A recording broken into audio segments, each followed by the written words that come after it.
या बंधु बाल कांड का छल कर टारे उतास व्रत प्रभु सुर कारज कीन जब ते जाने मरम तब श्राप को भी कर दीन। प्रभु ने छल से उस स्त्री का व्रत भंग कर दिया, देवताओं का काम किया। जब उसे उस स्त्री ने यह भेद जाना तब उसने क्रोध करके भगवान को श्राप दे दिया। अच्छा, हम यहां पर एक बात बता दें आपको, वो हमारा अपना विचार बता रहे हैं। कोई कहे भाई ग्रंथों से शास्त्रों से, जब ये समय आएगा तो वो भी देखा जाएगा, लेकिन आज हम ये बता रहे हैं कि ब्रह्मा विष्णु महेश, यहां पर विष्णु रूप से वृंदा का उन्होंने सतित्व या पतिव्रत धर्म को नष्ट किया, तो विष्णु वह परमात्मा नहीं है, शंकर वह परमात्मा नहीं है, ब्रह्मा वह परमात्मा नहीं है। जासु अंश उपजय विधि नाना शिव ब्रह्मादि विष्णु भगवाना। शिव ब्रह्मा और विष्णु जिसके अंश मात्र से उत्पन्न होते हैं, इसलिए कहीं कहीं पर लोग यूं कहते हैं कि राम विष्णु अवतार। राम विष्णु अवतार नहीं है।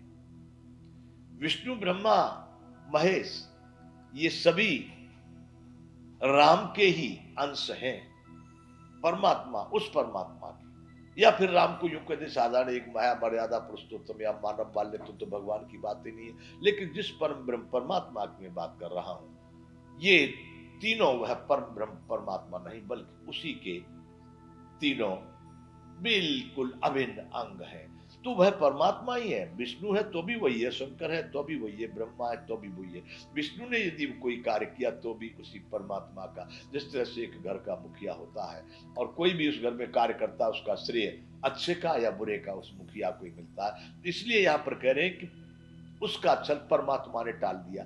परमात्मा की प्रेरणा विष्णु भगवान काम करे या शंकर भगवान काम करे या ब्रह्मा जी काम करे, लेकिन उस परम ब्रह्म को, लेकिन ये तीनों ही वह परम ब्रह्म परमात्मा नहीं है।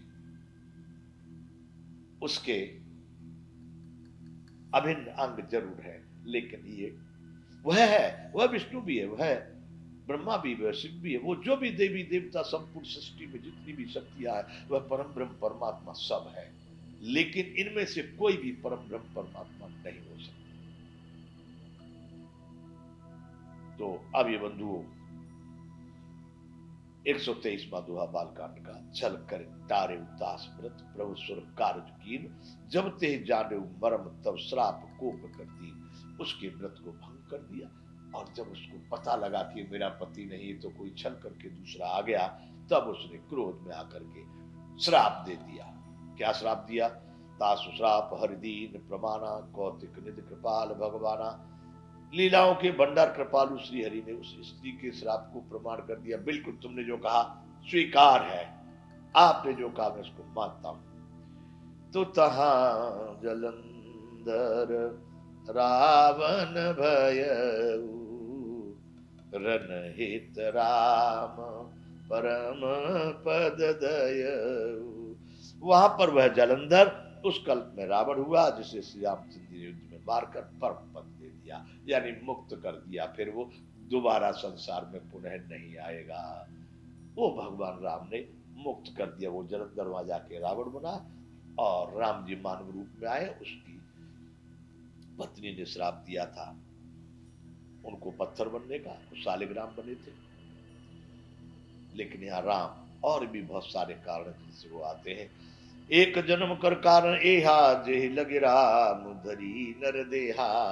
एक जन्म का यह भी कारण था जिसलिए श्री राम ने मानव शरीर धारण किया।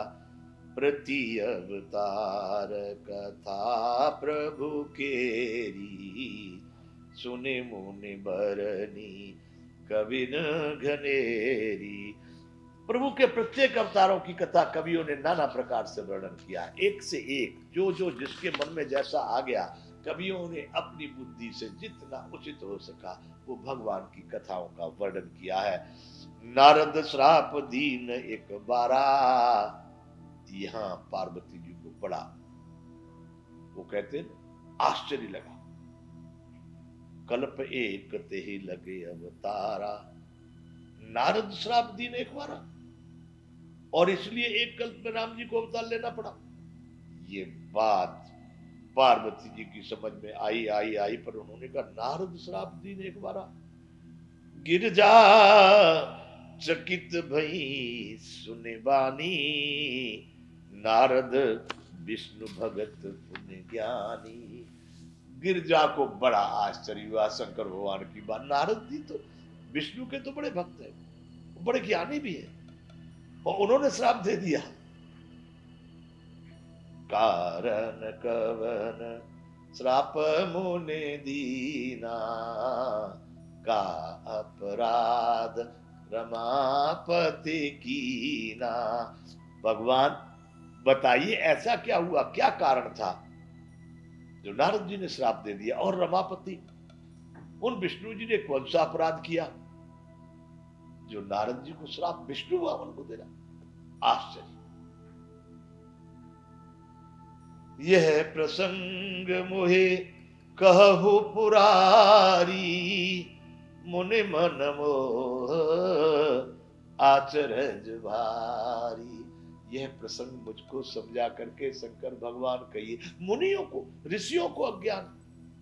ये बड़ी आश्चर्य की बात है। ऋषि मुनियों को तो क्रोध आना ही नहीं चाहिए, उनको तो अज्ञान होना चाहिए, उनको तो किसी प्रकार का मोह लोभ द्रोह नहीं आना चाहिए। और नारद जी को हुआ, इतना क्रोध आया होगा उनको, कितना अज्ञान होगा जो विष्णु भगवान को श्राप दिए।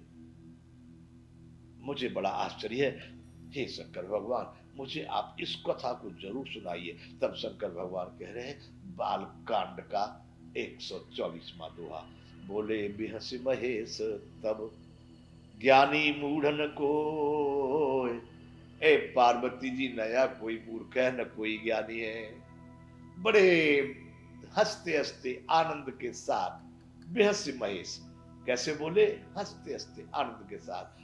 न कोई यहाँ ज्ञानी है और न कोई मूर्ख है, तो फिर क्या है कि जय जस रघुपति कर रहे जब, सो तस ते क्षण हो। जिस समय पर राम जी जिसको जैसा बनाना चाहते हैं, जिससे जैसा करवाते हैं, वह उसी क्षण वैसा ही हो जाता है। ये सब राम की लीला है। वो जिससे जो करवाना चाहे वो करवा लेते। न कोई ज्ञानी है न कोई मूढ़ है, राम की लीला है। राम रजाए बैठ मन माई, देखा सुना कतौ को नहीं। कहीं कोई नहीं है जो राम की उस लीला को, उस इच्छा को, उनकी जो कल्पना उसको कोई टाल सके। जो राम चाहते हैं वही होता है।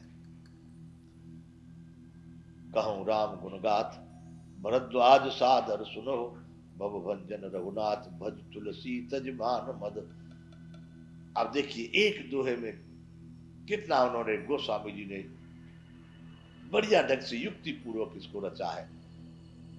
कहूं राम गुणगाथ भरद्वाज सादर सुनो। याज्ञवल्क्य जी कहने लगे अब मैं राम जी के गुणों की गाथा कह रहा हूं, भरद्वाज जी आदर के साथ सावधान होकर के सुनो। आगे क्या आ गया कि भव भंजन रघुनाथ। अब यहाँ गोस्वामी जी कह रहे हैं कि संसार के भय को दूर करने वाले, जन्म मृत्यु के झंझट को दूर करने वाले हैं राम जी। भजु तुलसी तजी मान मद।